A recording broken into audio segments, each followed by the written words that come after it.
استغفر الله العظيم استغفر الله العظيم استغفر الله العظيم.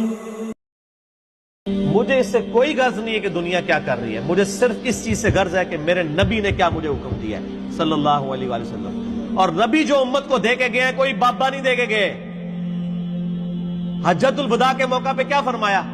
میں اپنے بعد تم میں دو چیزیں چھوڑ کے جا رہا ہوں. کیا؟ دو بابے، دو مولوی، دو شیخ القرآن، دو بزرگ، دو صوفی؟ نہیں. کہا اللہ کی کتاب، اس کے نبی کی سنت. اس کو پکڑو گے ہدایت پہ رہو گے، اس کو چھوڑ دو گے گمراہ ہو جاؤ. تو دین تو یہ ہے. اللهم صل على محمد وعلى آل محمد كما صليت على إبراهيم وعلى آل إبراهيم إنك حميد مجيد.